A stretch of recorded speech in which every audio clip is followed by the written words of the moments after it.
continuando com o nosso trabalho de entrevistas na noite de hoje, eu estou aqui com a Kimberly, biomédica, que vai se apresentar para a gente e que vocês vão conhecer um pouquinho da história dela e de como que ela chegou até esse momento conosco.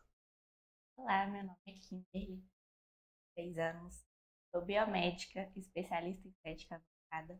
Atualmente eu sou responsável técnica de uma clínica de estética e também tenho a minha, onde eu atendo os meus pacientes presenciais, online também. E foi depois que eu me formei que eu vi que eu tinha que lidar com o público, né? Que eu tinha que lidar com pessoas, a minha comunicação tinha. Eu comecei a enfrentar desafios no meu trabalho.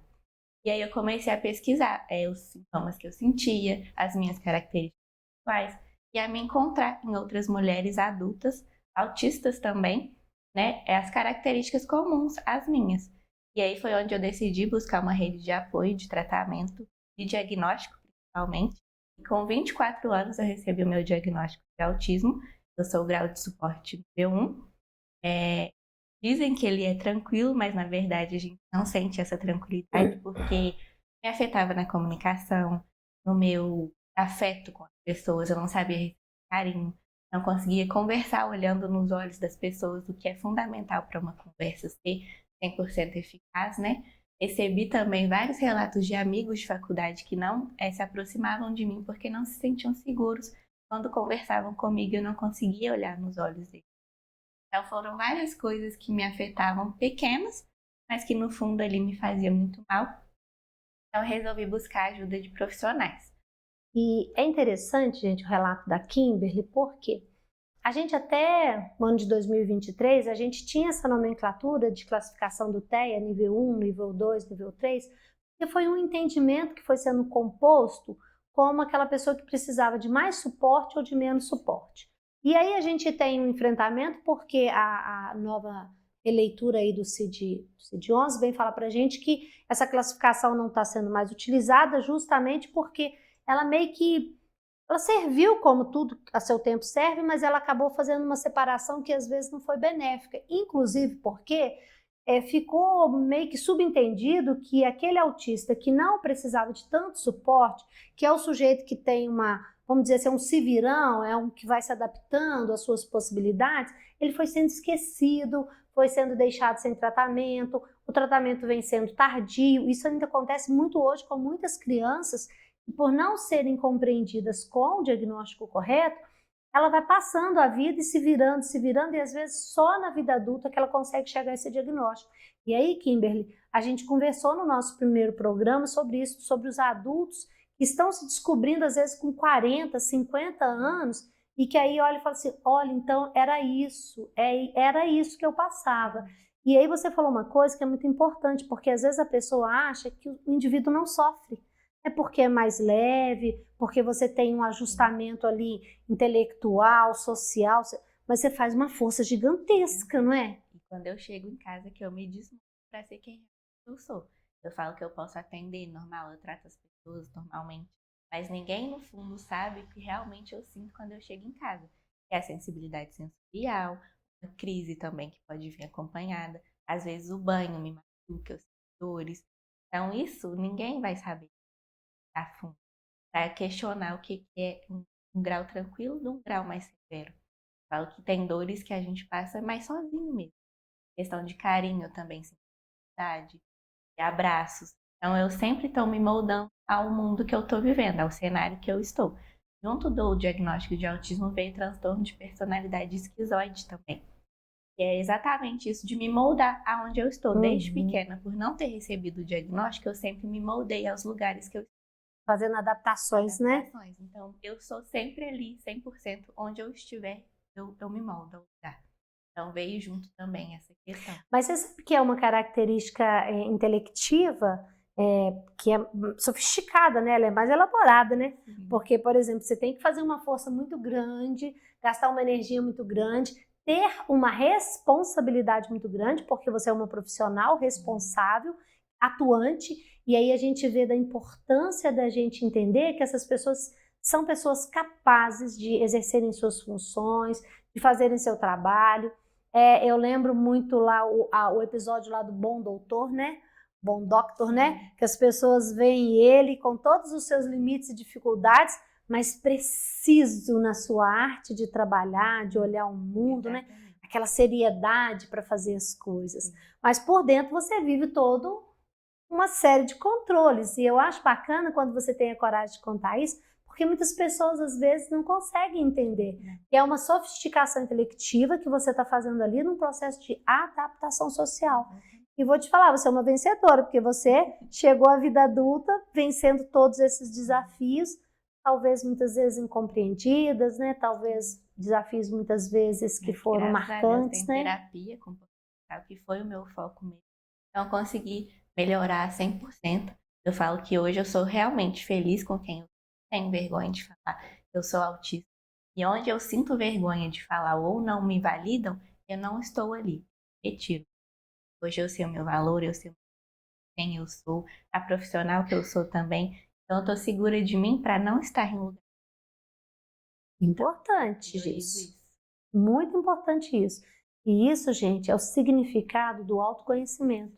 E aí você já está indo no caminho que eu quero conversar com o público, né? A importância das terapias, desse acompanhamento multiprofissional, que dá para você a necessidade daquilo que você precisa para o seu dia a dia ali, do desabafo, do seu lugar de ser você, mas também de estruturar as suas possibilidades de vir a ser. Não cabe que a gente tem vergonha. Olha que lindo, gente. É viver consigo mesmo, principalmente nessa sociedade em que a gente tem muitos filtros, né? Muitos filtros. A gente usa a maioria, filtro para tudo. tudo. Eu exponho, né, que eu sou uma pessoa. Mas fala assim, mas você não tem cara? Não parece, né? Parece. E aí a gente tem que ficar se justificando, parece. É muito triste, mas eu espero que isso melhore com o passar dos anos. Que a gente possa ajudar mais pessoas também a se compreender, se respeitar, se valorizar. Todo mundo tem um espaço de fala. Você se vê como alguém que está construindo essa estrada para o futuro dessas pessoas, quando você traz essa fala tão profunda?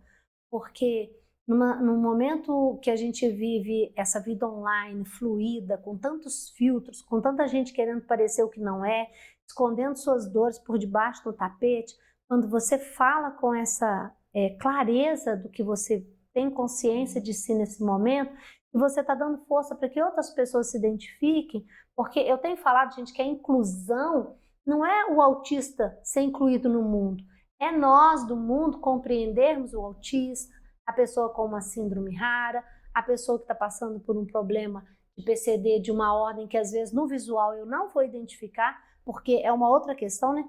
Criou-se um mito de que o PCD tem que ser alguém que você bate o olho e identifica uma anomalia genética ou algo assim.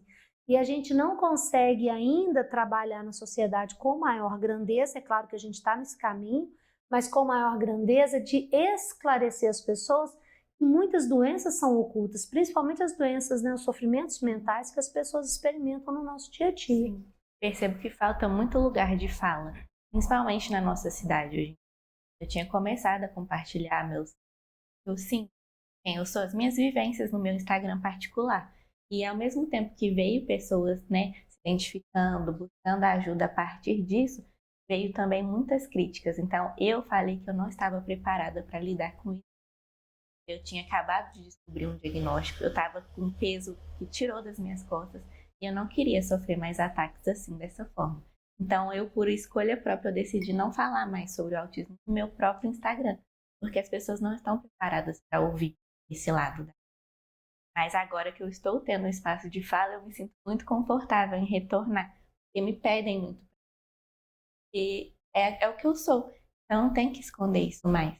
E hoje em dia eu não quero esconder. E aqui é o meu primeiro lugar que está me dando, que emoção. Tá me dando um lugar de fala como uma pessoa adulta, autista, que é profissional, faz e é segura de si. Então, a partir de hoje, eu decido voltar para esse mundo para ajudar. E aí, gente, você que ainda não se entendeu nesse mundo, você que ainda não consegue ser gentil, generoso, expressar um conhecimento, sabe? Faz aquilo que o budismo fala, usa o silêncio, porque não usa as suas palavras para agredir, para direcionar o seu mal-estar, a sua insatisfação com o mundo, principalmente com as pessoas que estão trilhando um caminho árduo. Eu vou falar assim que são bandeirantes da solidariedade para um mundo que a gente precisa construir.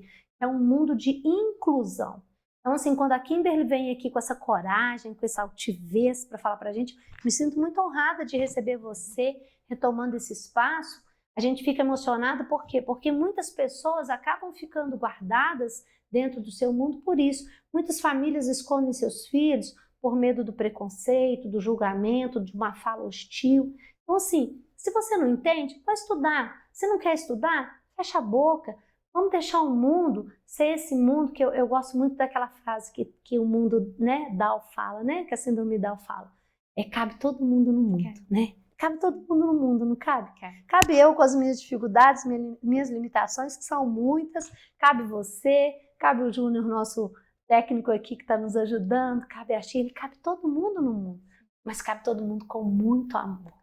Qual que é a mensagem final que você deixa aí para quem está precisando sentir essa coragem, fazer esse trabalho de buscar terapias, de buscar apoio, de buscar pessoas sérias? Rede de apoio, gente, é fundamental nesses momentos.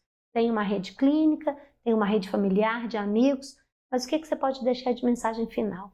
Espero que todo mundo, além do diagnóstico, todo ser humano tenha coragem de ser quem se é, ou de se de impor seus limites também. Então a gente tem espaço para ter respeito, mas para ser quem se é de verdade. Não se esconder atrás de padrões, coisas que engessam a gente, porque a gente não merece. Muito bem. E olha, como eu tenho feito nas outras entrevistas, a gente sempre deixa lá embaixo o contato dos profissionais, das pessoas que estão vindo aqui, partilhar suas experiências, suas histórias de vidas, para que vocês possam, assim se o desejarem, buscarem esses profissionais que estão fazendo essa partilha conosco. Agradeço você do fundo do meu coração e deixo um enorme abraço a cada um de vocês que estão conosco no dia de hoje.